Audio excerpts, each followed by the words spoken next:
Подготвила съм ви една женска практика с метафорични карти да събудиме богинята в нас. Всяка жена носи в себе си не една, а множество богини.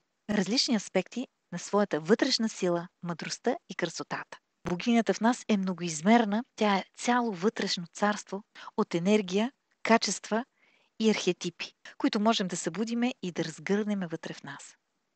Аз съм Мега Костова и съм автор на уникални методи, в които прилагам знанията си от нейрографика, метафорични карти, сакрална геометрия и рисувай с двете си ръце.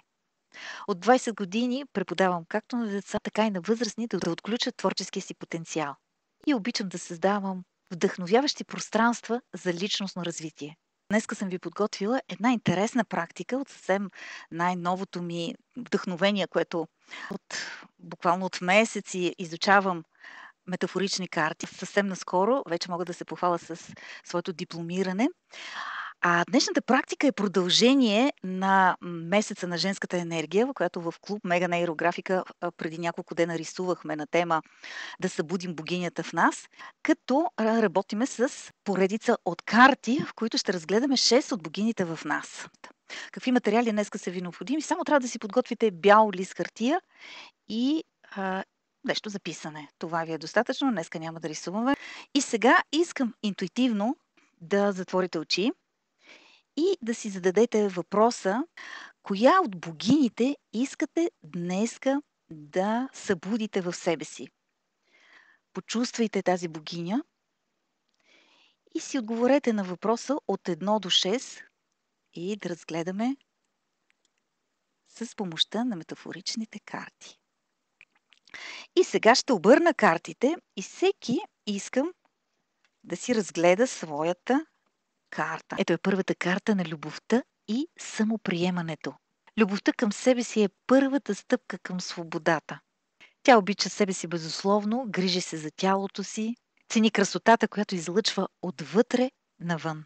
Който е избрал тази карта, трябва да си зададе въпроса. Коя част от мене има нужда да бъде обичана точно такава, каквато е? Напишете отговора на този въпрос върху листа хартия. Втората карта е богинята на природата и интуицията. Разгледайте я, усетете я и приеми, че твоето тяло е твоя храм. И който е избрал тази карта, нека си отговори на въпроса. Как мога днес да се свържа дълбоко със себе си и с природата? И сега третата карта. Ето я третата карта. Виждате я. Това е воинствената богиня и защитничка. Тя умее ясно да поставя граници и знае много добре кога да каже не. Понякога да бъдеш себе си е най-голямата смелост. Ако си избрал тази карта, си задай следния въпрос. Коя истина сега съм готова вече да изразя? Четвъртата карта. Това е богинята на прехода и пречистването. Време е да отпуснеш нещо старо и да го смениш с нещо ново. И който е изтеглил тази карта, нека си зададе въпроса: какво е готово в мен да се прочисти и трансформира? И следващата карта е моята любима карта, богинята на творчеството и създаване на новата ви реалност. Тя носи вдъхновения, нови идеи и нов живот. Тя може да пее, да танцува, да рисува. И последната карта, богинята на мъдростта и вътрешната сила. Всичко, от което се нуждаеш, е вече вътре в теб. На въпроса, на който трябва да си отговориш, каква мъдрост в мен очаква да бъде проявена. Искам всеки да разгледа своята карта, да я почувства и сега ще ви задам няколко въпроса, които ще трябва писмено да отговорите. И първият въпрос е: как се чувствате, когато гледате тази богиня? Какви асоциации виждате в тази карта?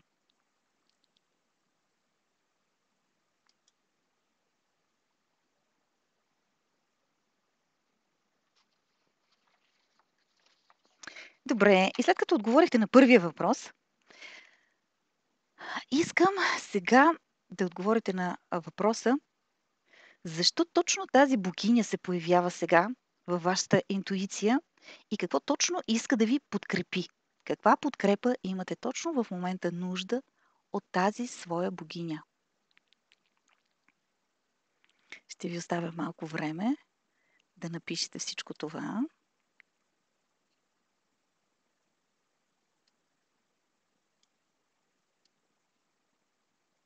След това ще ви разкажа още за метафоричните карти.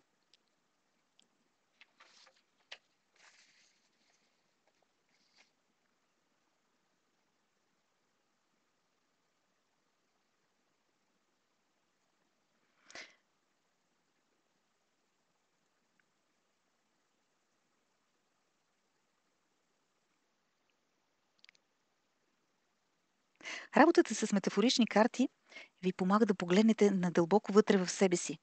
Да погледнете като в едно огледало на тази богиня, не случайно избрахте. И сега, насочвайки ви с тези въпроси, искам да погледнете и да анализирате тази богиня вътре в себе си. Чудесно, виждам вече плюсове. Добре. И следващия въпрос е, как може да изразите тази богиня, как може да усетите тази богиня с качествата в ежедневието ви? Какви са нейните качества, които се изразяват чрез вас в вашето ежедневие?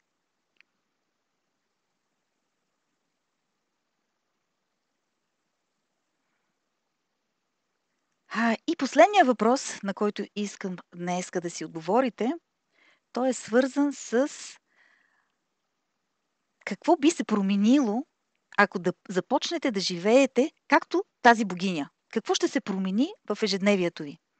И сега си представете как ще се промени вашия живот, ако почвате повече да се вслушвате точно в тази богиня. Всеки, кой, която избра. Дали богинята на любовта, или богинята на интуицията и на природата,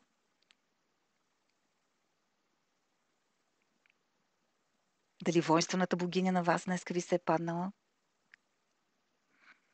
или трансформиращата богиня, или творческата, креативната богиня вътре във вас, или богинята на мъдростта.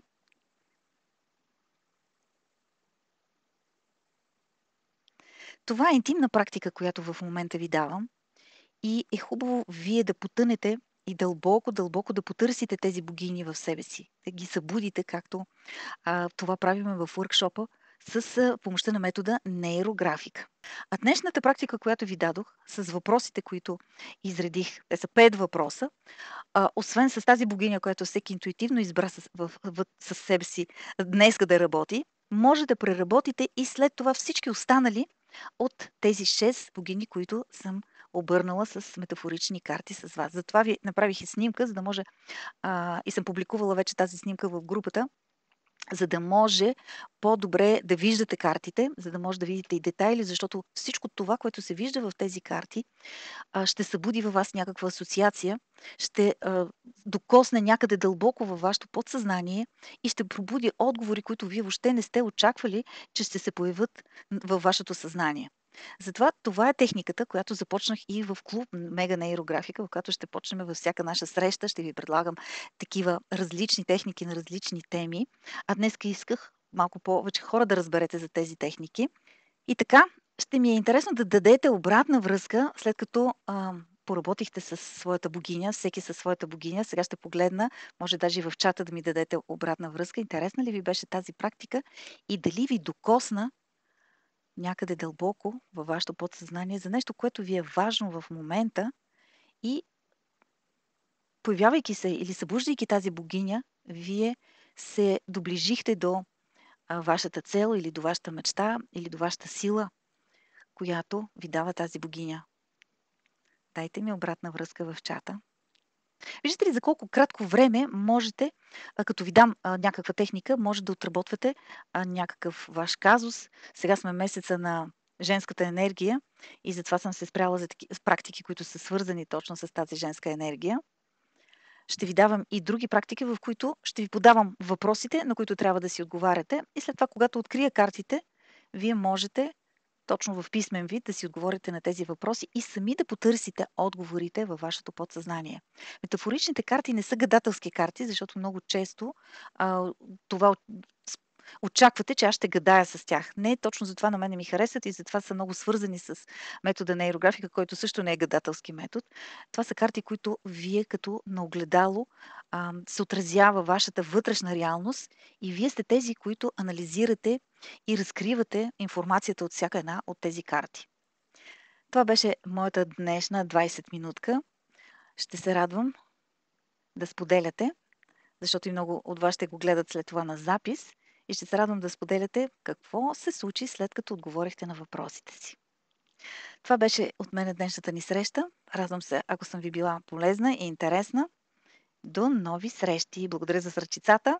Ако ви се сторило интересно това видео, може да го пратите на някой приятел, който смятате, че има точно нужда от тази практика. Или просто да го споделите на стената си, за да стигне до повече хора, на които ще бъде полезно. Чао от мен! До нови срещи!